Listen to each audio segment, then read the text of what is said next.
Psalms 59. Iligtas mo ako sa mga kaaway. Para sa song leader, sa tono ng wag mong sirain, kinumpose ni David nung nagpadala si Saul ng mga tao sa bahay niya para patayin siya. Diyos ko, ligtas mo ako sa mga kaaway ko, sa mga sumusugod sa akin, protektahan mo ako. Sa mga taong masama, iligtas mo ako. I-save mo ako sa mga mamamatay tao. Tingnan mo, nag-aabang sila para patayin ako. Nagsama-sama laban sa akin ang mga mahilig sa gulo. Wala naman akong ginawang masama. Wala akong kasalanan. Lord, wala akong ginawang mali, pero ready na silang sumugod sa akin. Lord, Diyos na makapangyarihan, pumangon ka. Tulungan mo ako. Diyos ng Israel, tingnan mo itong nangyayari. Gumising ka. Parusahan mo ang mga bansang di naniniwala sa iyo. Huwag kang maawa sa masasama at traidor na yan. Tuwing gabi, bumabalik sila.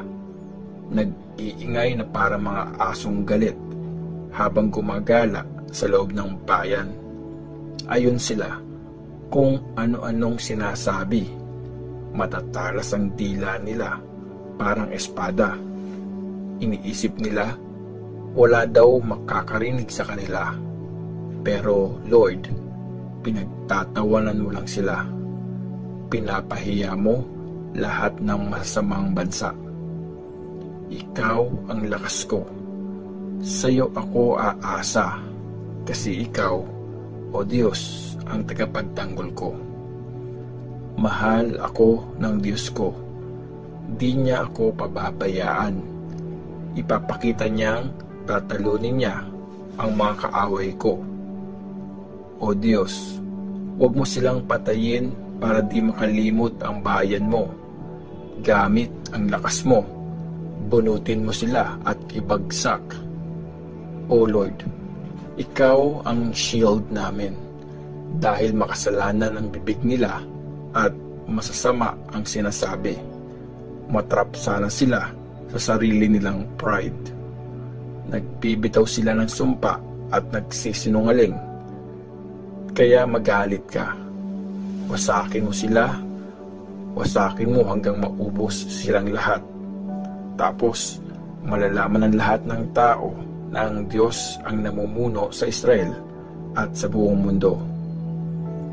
Tuwing gabi, bumabalik sila, nag-iingay na parang mga aso, habang gumagala sa loob ng bayan. Gumagala sila, naghahanap ng makakain, tapos nagagalit pag nabubusog. Pero kakanta ako tungkol sa lakas mo. Sa umaga, kakanta ako ng malakas tungkol sa pag-ibig mong wagas.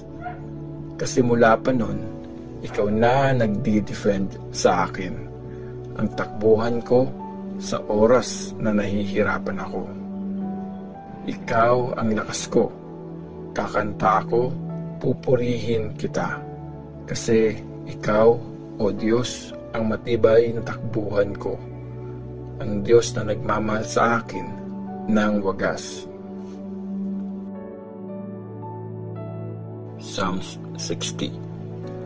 Nireject mo na ba kami? Para sa song leader, sa tono ng lili ng pangako. Kanta ni David para magamit sa pagtuturo. Sinulat niya nung nakipaglaban siya sa mga Arameans na taga Northern Syria. At nung bumalik si Joab at pumatay ng 12,000 na Edomite sa Salt Valley. O Diyos, nireject mo kami at tinalo. Naggalit ka sa amin, pero please, bumalik ka na ngayon.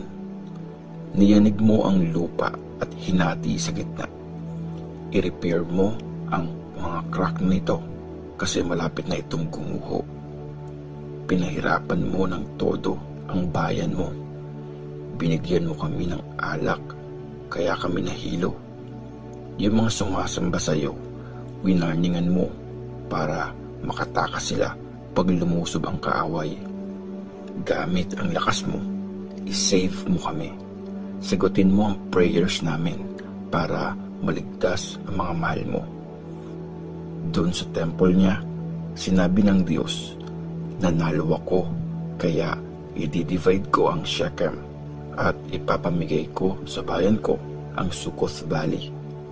Sa akin ang lupain ng Gilead, pati ang Manase. Ang Ephraim, gagawin kong helmet sa laban. Judah ang symbol ng power ko. Gagawin kong hugasan ang Moab. Tatapakan ko ang lupain ng Edom sa Philistia. Isisigaw kong ako ang panalo. Sinong maghahatid sa akin sa city na matibay ang depensa? Sinong maglilid sa akin papunta sa Edom? O Diyos, nireject mo na ba talaga kami? Di mo na ba sasamahan ang army namin? Tulungan mo kami laban sa mga kaaway. Kasi kung tao lang ang tutulong, walang kwenta yon. Pagkakampi namin ng Diyos, sure ang panalo. Sa mga kalaban, siya mismo ang tatalo.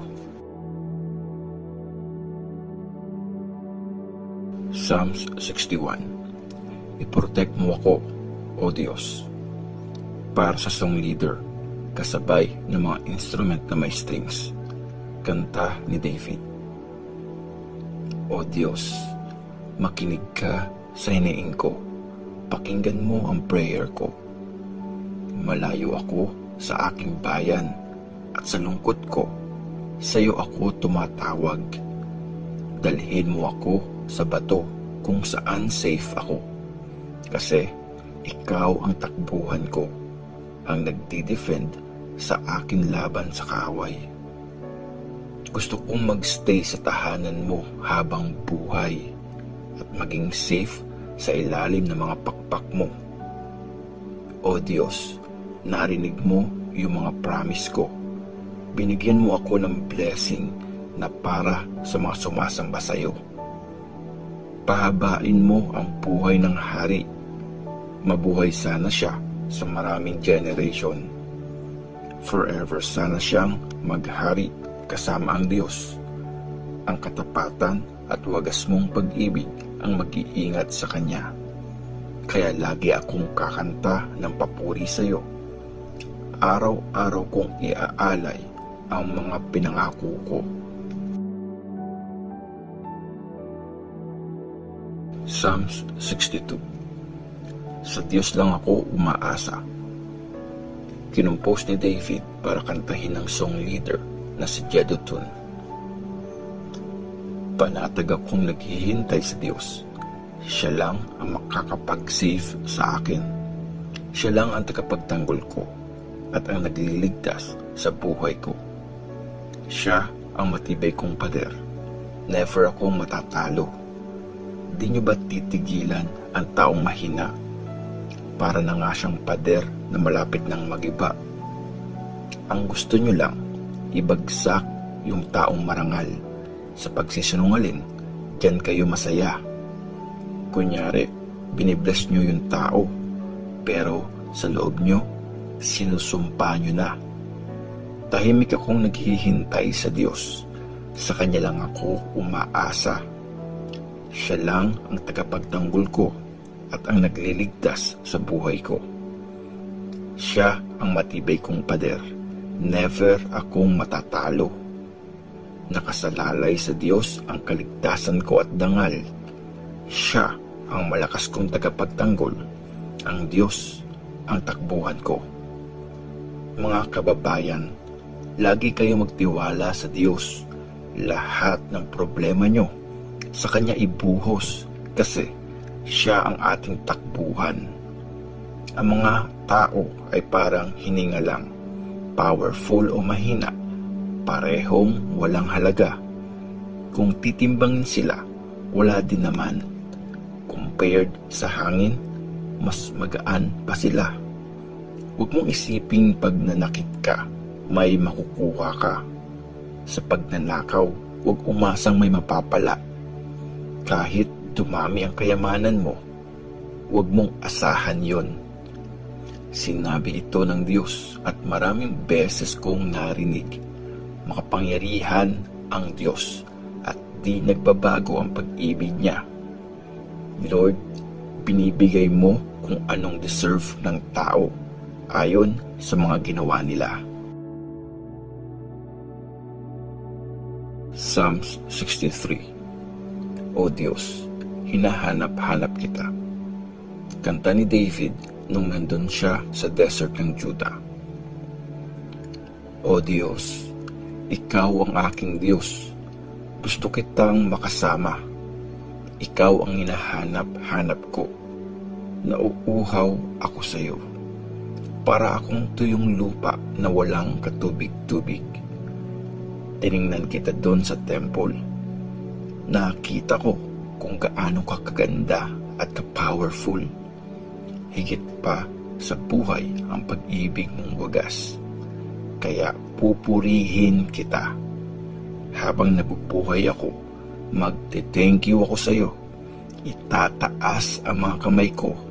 Magpe-pray sa pangalan mo. Magsasaya ako at magpapakabusog. Masaya akong kakanta ng papuri sa iyo. Habang nakahiga ako, naaalala kita.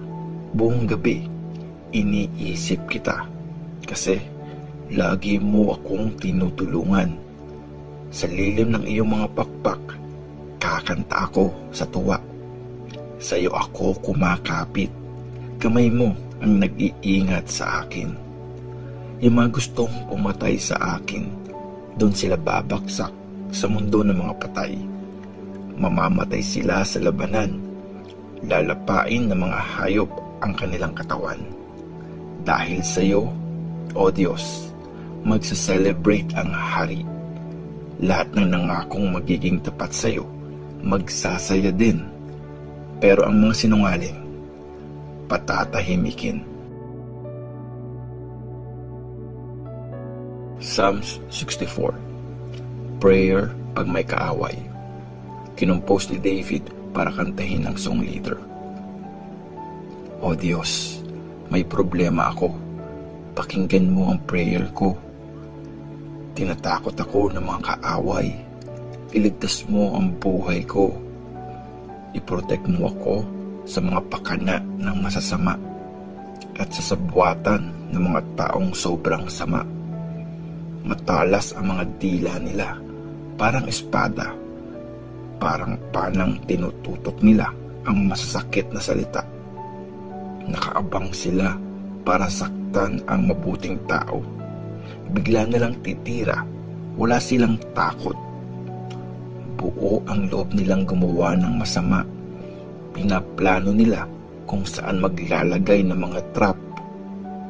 Walang makakakita sa atin, yun ang sabi nila. Nagpaplano sila ng masama tapos sasabihin, ang galing ng plano natin, di tayo mahuhuli. Ang puso at isip ng tao, mahirap talagang maintindihan. Pero papanain sila ng Diyos. Bigla silang masusugatan. Mawawasak sila dahil sa mga sinabi nila. Lahat ng makakakita sa kanila, mapapailing na lang. Matatakot lahat ng tao. Ikukwento nila ang mga ginawa ng Diyos at iisipin nila mga yun. Lahat ng matuwid ay magsasaya dahil sa mga ginawa ni Lord. Siya ang magiging takbuhan nila. Lahat ng mabubuting tao, pupurihin siya.